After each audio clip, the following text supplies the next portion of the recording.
할렐루야. 주님의 은혜와 사랑이 여러분 모두에게 함께하기를 주의 이름으로 축원합니다. 오늘 제목을 다 같이 따라하겠습니다. 하나님의 지혜를 구하라. 옛날 그리스에 유명한 애꾸는 장군이 있었습니다. 여기 눈이 한쪽이 없는 거죠. 애꾸는 장군이 있었는데 이 장군은 죽기 전에 자신의 초상화를 부탁했습니다. 그러나 화가들이 그려낸 초상화를 보고 장군은 못마땅하게 생각했습니다. 어떤 화가는 애꾸눈을 그대로 그렸고 또 어떤 화가는 장군의 심중을 짐작한 나머지 양쪽 눈이 모두 성한 모습으로 그렸습니다. 그래서 장군이 애꾸눈의 흉한 자기 초상화를 보니까 못마땅했지만 그렇다고 또 애꾸눈이 없는 그 초상화를 보니까 그게 사실과 다르기 때문에 받아들일 수가 없었습니다. 그때 고민하고 있는 장군에게 어리고 이름 없는 화가가 나타나서 자기가 장군의 초상화를 그려보겠다고 했습니다. 장군은 못 믿었지만 마지못해 허락을 했습니다. 그런데 얼마 후 장군은 이 무명 화가의 초상화를 보고 매우 만족스러워하면서 후한 대접을 해주었습니다. 그 화가는 장군의 성한 눈이 있는 옆모습을 이게 그렸다는 거예요. 옆모습을. 그러니까 이렇게 옆으로다가 이쪽인데 옆으로 이렇게 그렸으니까 다 사실대로 그린 거죠. 사실대로. 그래서 정말 그 장군이 만족했다고 합니다. 사실 우리가 세상을 살아가 보면서 참 남의 이렇게 단점을 자꾸 보려고 하는 것이 많고 우리가 이렇게 가르치려고 그러고 또 이렇게 하는 경우가 많은데 사실 우리는 허물을 덮어주면서 살아야 됩니다. 하나님의 사랑은 허물을 덮어주는 것입니다. 하나님이 주신 지혜로 다른 사람의 허물을 덮어준다면 복이 옵니다. 성숙한 신앙을 가지고 전도할 때뿐만이 아니라 삶에서 다른 이들의 허물을 사랑으로 덮어주고 참 지혜이신 주님을 지혜롭게 나타내는 그런 삶을 살아가야 됩니다. 그래서 자꾸 우리가 다른 모든 것들을 이렇게 보면서 너무 세상적으로 지혜롭게 되지 말고 하나님의 지혜로 충만해서 사랑으로 지혜로운 그런 삶을 살아가기를 주의 이름으로 축원합니다. 잠언 4장 7절에 보면 지혜가 제일이니 지혜를 얻으라고 했습니다. 지혜의 특성은 근면, 정직, 절제, 순결, 좋은 평판에 대한 관심과 같은 덕행으로 묘사했습니다. 그리고 지혜는 인격화되어 예수 그리스도를 나타내고 있습니다. 사람은 누구나 지혜가 필요합니다. 특히 어려운 문제를 만났을 때 더욱 필요한 것은 지혜입니다. 그런데 지혜는 두 가지가 있습니다. 참된 지혜와 세상 지혜가 있습니다. 참된 지혜는 오직 위로부터 난 지혜로서 성결과 화평과 관용과 양순과 긍휼과 선한 열매가 가득한 것입니다. 그러나 세상 지혜는 편벽과 거짓과 다툼과 자랑과 정욕적, 마귀적, 시기 등이며 항상 요란하고 모두 악한 것입니다. 우리는 위로부터 오는 참된 지혜를 구해야 하겠습니다. 어떻게 해야 합니까? 오늘 본문에 있는 말씀 보니까 하나님의 지혜를 구하는데 첫째로 다 같이 따라하겠습니다. 하나님께 구하여야 합니다. 너희 중에 지혜가 부족하거든 모든 사람에게 후히 주시고 꾸짖지 아니하시는 하나님께 구하라. 그리하면 주시리라. 그래서 참된 지혜가 물론 우리 사람들에게도 다 있었죠. 우리가 하나님이 처음에 창조할 때는 아주 참된 지혜자였어요. 그런데 타락하고 난 다음에는 사실 이 지혜가 뺏긴 것, 마귀에게 뺏겼어요. 그래서 지혜는 이제 다시 하나님께로부터 받지 않으면은 사실 지혜로운 사람은 이 세상에 아무도 없습니다. 하나님을 믿지 않고 세상에서 지혜로운 아주 그 똑똑한 이런 사람들도 많이 있죠. 그러나 그런 사람들을 우리는 지혜롭다고 성경은 말하고 있지 않다는 것입니다. 지혜가 부족한 것을 깨닫고 얻고자 하는 소원이 강한 사람이 구하는 법입니다. 옛말에도 목마른 사람이 우물을 판다는 말이 있습니다. 하나님은 구하는 모든 사람에게 후히 되어 주시고 꾸짖지 아니하시고 아니하신다고 약속했습니다. 후히 주신다는 말은 하나님은 우리에게 지혜를 주시려고 항상 준비하고 계신다는 약속입니다. 우리에게 잘 알려진 솔로몬 왕은 지혜의 왕으로 온 세계에 유명합니다. 천하의 모든 왕들이 그의 지혜를 들으려고 왔습니다. 그는 지혜를 얻고자 할 때 하나님께 나아와 제단을 쌓고 1000번제를 드린 후에 지혜를 달라고 기도했습니다. 하나님께 구한다는 말은 당연한 것 같지만 당시 많은 사람들과 이방 왕들은 우상들을 의지하고 우상 앞에 구하는 그런 때였습니다. 솔로몬은 자신의 부족을 겸손하게 시인하고 하나님의 지혜를 구하였습니다. 하나님께서는 솔로몬의 꿈에 나타나셔서 내가 내게 무엇을 줄까라고 말씀하셨습니다. 이에 솔로몬은 지혜로운 마음을 종에게 주소서 그리하여 주의 백성을 재판할 때에 선악을 분별하게 하소서 그렇게 대답하였습니다. 솔로몬이 지혜를 구하자 하나님은 기뻐하시며 구하지 않은 부와 귀와 수까지 허락해 주셨습니다. 솔로몬이 주의 나라를 주의 뜻에 맞게 다스리고자 지혜를 구할 때 하나님께서는 지혜뿐만 아니라 구하지 않은 것까지도 후히 주셨습니다. 내가 온 것은 양으로 생명을 얻게 하고 더 풍성히 얻게 하라는 것이라. 지혜는 금보다 낫고 힘보다 능력이 있습니다. 지혜를 얻기 원하십니까? 그렇다면 하나님께 구하십시오. 하나님께 구한다는 이 말은 지혜를 얻고자 하는 사람에게 첫 번째로 중요한 말씀입니다.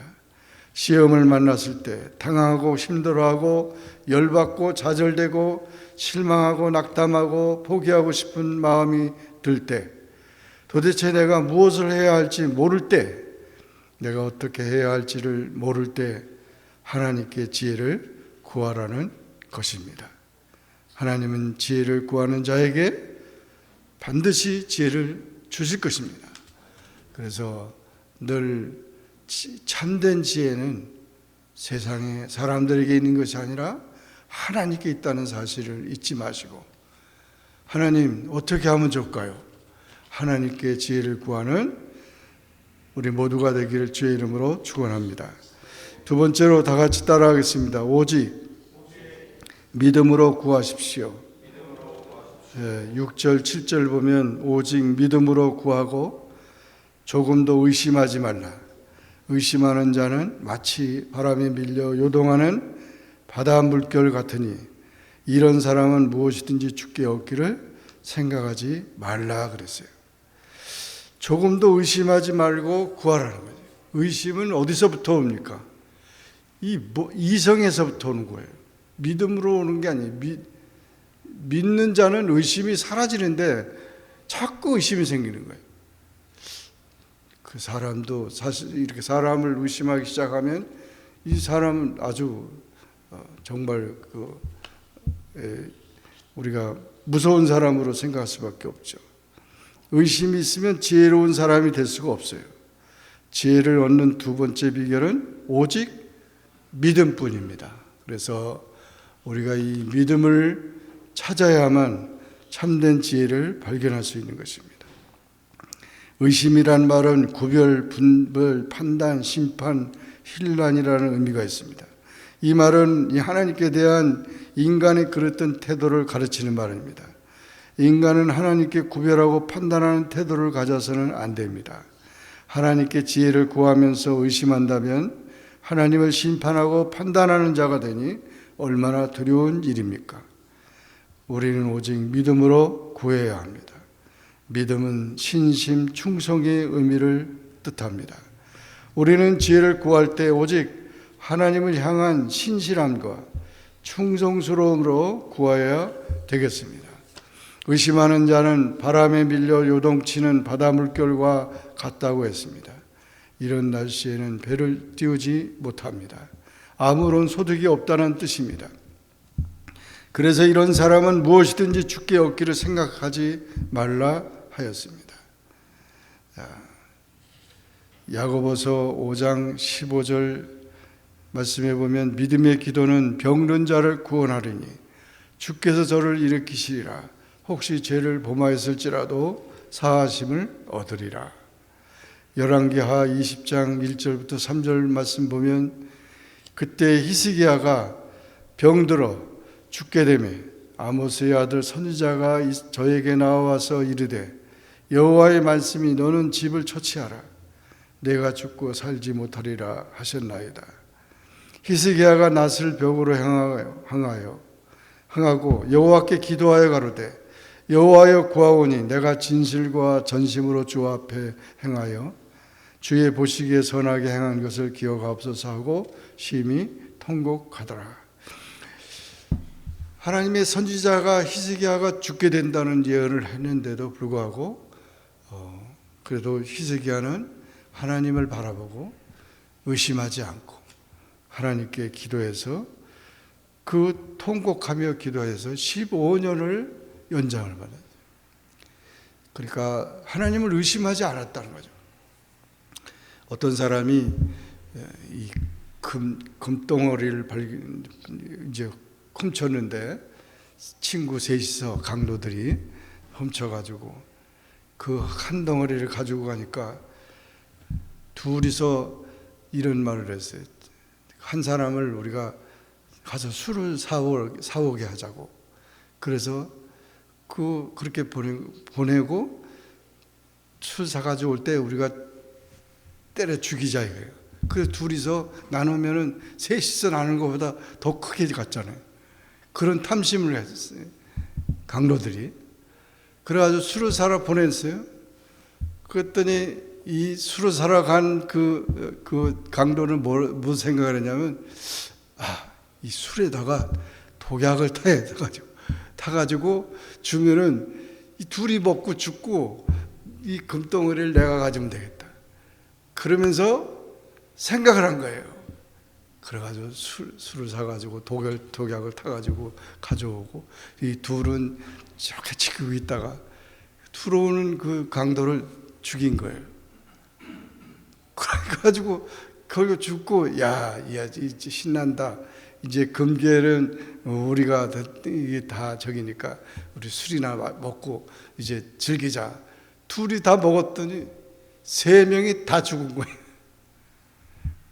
정말 이게 바로 세상적인 그런 지혜라는 거예요. 어디 그냥 자기 욕심들만 다 채우는 거예요. 하나님의 지혜는 하나님은 의심하실 분이 아니고 하나님은 분명히 진리의 주님이시고 약속의 주님이십니다. 순결한 자를 사랑하시고 정직한 자의 편이 되시는 거예요. 그러나 세상은 그렇지 않잖아요. 그죠? 한국 보세요. 한국 아무리 저기 해도 지금 강한 자가 약한 자를 그냥 밟는 데는 방법이 없어요. 대통령이고 뭐고 다 하는 거예요. 한국이 참 잘 되기를 바랍니다. 우리가 회개하고 참된 하나님 앞에 바로 서는 그런 나라가 됐으면 좋겠습니다. 이렇게 의심하지 말고 믿는 자, 믿음으로 충만한 자, 믿는 자들을 통해서 하나님은 역사하시기 때문에 하나님은 믿음 있는 자를 기뻐하시고 또 믿음으로 그 모든 하나님의 지혜가 주어진다는 사실을 기억하시고 항상 의심하지 마시고 믿으세요. 그래서 더욱 하나님의 지혜를 가지고 모든 문제를 해결해 나가는 우리 모두가 되기를 주의 이름으로 축원합니다. 마지막으로 다 같이 따라하겠습니다. 한 마음으로 구해야 합니다. 8절에 보면 두 마음을 품어 모든 일에 정함이 없는 자로다. 한 마음을 가져야 된다. 한 마음이 안 되면은 아무것도 할 수가 없어요. 집에서도 그렇지요, 교회에서도 그렇죠. 마찬가지예요. 운전을 하는데도 그렇죠. 다 한 마음이 돼야 돼요. 모두가 한 마음이 되지 않으면 나라도 그렇습니다. 탈무드에 이런 얘기가 나옵니다. 유대교에서 아기가 태어나면은 1개월째 되는 날 회당에 데리고 가서 랍비의 축복을 받습니다. 그런 경우 머리가 이렇게 둘인 아이가 태어난 이거 봤죠? 둘인 아이를 데리고 온 그 엄마가 있었는데 2번 축복을 받아야 되냐고 그렇게 한 사람이므로 한 번만 받아야 되느냐고 질문을 합니다. 그리고 기도할 때는 작은 그 머리에다가 이렇게 사발 같은 것을 이렇게 올려놓는데 하나만 올려야 되느냐, 2개 올려야 되느냐. 여러분 같으면 어떻게 하면 좋겠어요? 이 아이가 머리가 둘인데, 그러니까 탈무드에 이렇게 대답합니다. 한쪽 머리에다가, 머리가 둘 있잖아요. 그러니까 한쪽 머리에다가 뜨거운 물을 갖다가 부라. 뜨거운 물을 이렇게 부면은 이쪽에 머리가 뜨거워 하면서 비명을 지르고, 여기도 비명을 지르면은 똑같은 아이고, 근데 여기 보는데 이쪽에는 뜨거워 그런데 이쪽에는 날랄 노래 부르고 있으면 이거는 두 명이라는 거죠. 그런데 이게 부었더니 한 명이라는 것입니다. 유대인은 어떤 민족입니까? 이스라엘인은 유대인이 박해를 받았다는 이야기를 듣고 그 고통을 느끼며 비명을 지르면 그 사람은 유대인이고, 무표정한 사람을 하고 있으면 그 사람은 유대인이 아니라고 말한답니다. 여러분, 우리가 한 마음으로 구해야 합니다. 2마리 토끼를 쫓다가 모두 놓친다는 말이 있습니다. 신자는 두 주인을 동시에 섬길 수 없습니다. 주님을 사랑하든지 세상을 사랑하든지 해야 합니다. 이 말은 세상을 사랑해도 좋다는 뜻이 아닙니다. 대접법을 사용해서 주님을 더 사랑해야 한다는 것을 강조한 것입니다. 두 마음을 품은 사람은 매사에 되는 일이 없습니다. 두 마음은 두 영혼을 가지거나 불안하여 흔들리는 것을 의미합니다. 정함이 없다는 말은 비틀거리거나 술 취한 거나 불안정한 상태를 가리킵니다. 한 마음으로 구해야 합니다. 정말 우리는 많은 것들을 듣기 때문에 자꾸 이게 한 마음이 되지 못하고 두 마음이 될 때 여기 가서 이러고 여기 가서 이러고, 그래? 그 말이고 귀가 얇아가지고 막 이러는데 그렇게 해서는 안 된다. 우리 믿는 사람들은 하나님을 중심으로 해서 모든 것을 생각하고 또 판단하고 그렇게 해야 합니다. 우리가 사는 이 세상은 정보의 홍수 시대이며 사람들은 너도 나도 지식을 추구하고 있습니다. 그런데 사람들은 참된 지식인 하나님 말씀이나 말씀을 통해서 오는 하나님의 지혜는 구하려 하지 않고 있습니다. 지식의 사람보다는 지혜의 사람이 되는 일이 더 중요합니다. 오직 하나님께 구하는 사람, 오직 믿음으로 구하는 사람, 오직 한 마음으로 구하는 사람들이 되어야 합니다. 그 자에게 하나님은 지혜를 충만히 허락하실 것입니다. 여러분 모두 지혜로운 자가 되기를 주의 이름으로 축원합니다. 기도하겠습니다. 사랑해 주님 감사합니다. 오늘 주님 앞에 나와 기도하게 하시고 주의 말씀 상고하게 하시니 감사합니다. 하나님의 지혜를 구하라는 주님의 말씀을 듣고 오늘까지 우리는 하나님의 지혜인 줄 알고 세상 지혜를 쫓아가고 세상 지식을 쫓아가고 세상 방법으로 모든 걸 하려고 했던 것들 다 용서해 주시기를 원합니다.